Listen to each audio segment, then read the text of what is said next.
Hello, welcome to Fun Facts. My name is Alex Andrade. I'm here with Karen Wood and Scott Wills, and today we're going to talk to you about hydroelectric power. Hydroelectric power uses kinetic energy to produce hydroelectricity. And during this operation, water goes through the turbines and in the generators, and that's what causes electricity. Now I'm gonna go through Karen Wood, and she's gonna explain to you just a few differences between the hydroelectricity. There are three types of hydropower. One is pumped storage. In this method, the reservoirs are used at different elevations, such as at the top of a mountain and the bottom of a mountain. When energy is not needed as much, the water is pumped from the bottom reservoir to the top. But when water is needed in high demand, the water is pumped from the top reservoir to the bottom. As the water flows up or down, it passes through a power chamber and then turns a turbine. In response to turning the turbine, it's connected to a generator, thus creates electricity. Another method of hydroelectricity is run a river. This method relies on the kinetic flow of the energy flowing down from the mountain. As the river flows down the mountain, a small part of the stream is diverted to the flow of the powerhouse where the water turns a turbine. In response, creates electricity, and the water is returned back into the river. This does not alter or complicate the use of the river.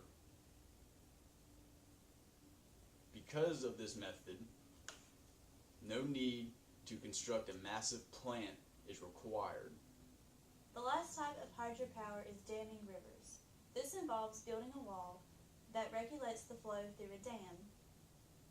The water release turns a turbine that in return generates electricity. One of the dams you may be familiar with is the Hoover Dam. Well, thank you guys. Thank you for that information.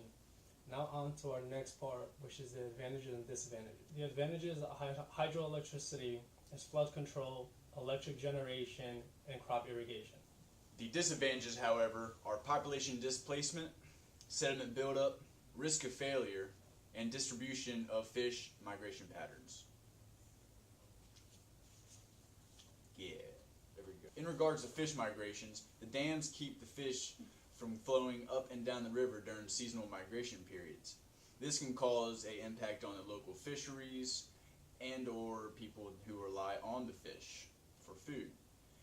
If the fish build up in one area, pathogens and other diseases may accumulate. To add to that, downstream ecosystems can change dramatically as well. If the stream becomes shallow, thermal pollution can become a problem. This kills the organisms that remain in the shallow stream. Also, if the organisms die or if the water evaporates and becomes scarce, the animals that rely on this water source will be in trouble as well. They will have to find another source of fresh water.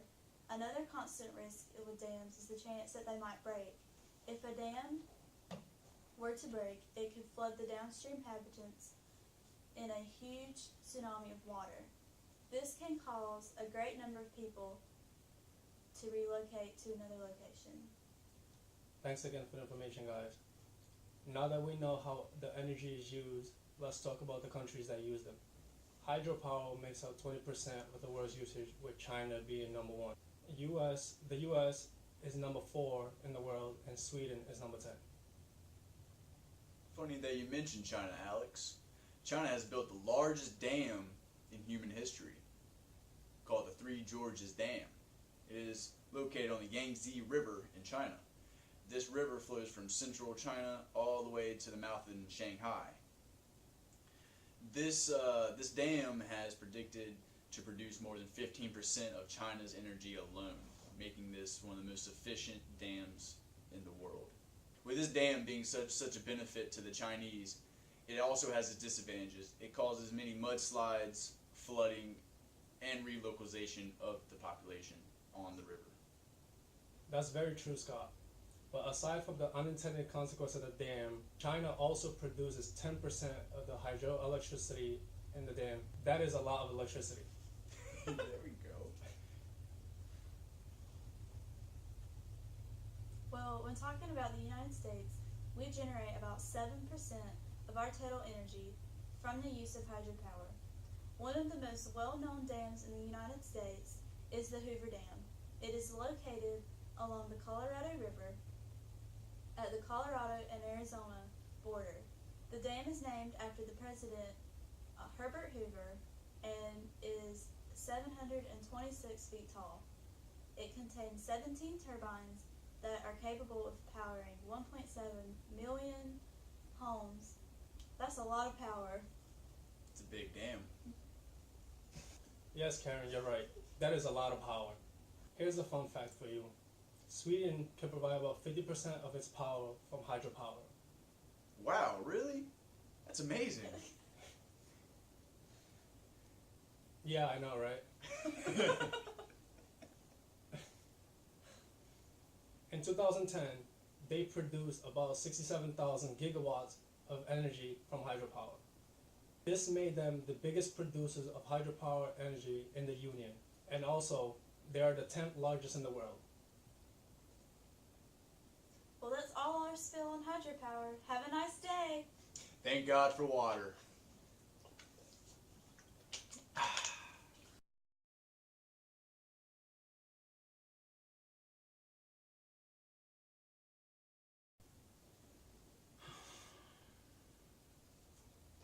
keep losing my spot on here. It just returns back into the river. That's it. And because it returns into the river, you don't need a massive plant. Okay, that's what I'm trying to say. That's what I'm trying to say. Helps preserve the land. Okay. There you go. Is it on right now? Yeah. You want to do that after me?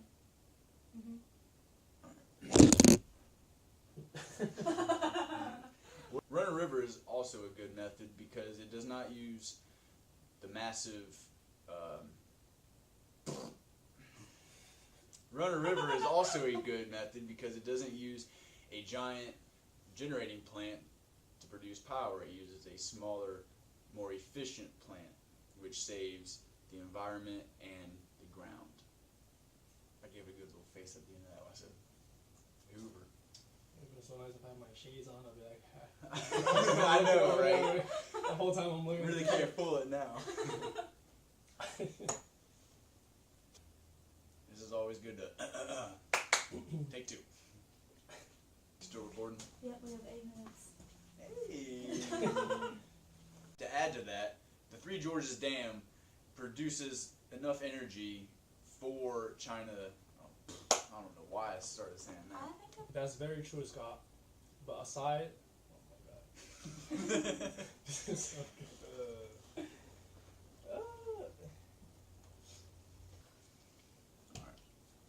Well, that was a lot harder than we thought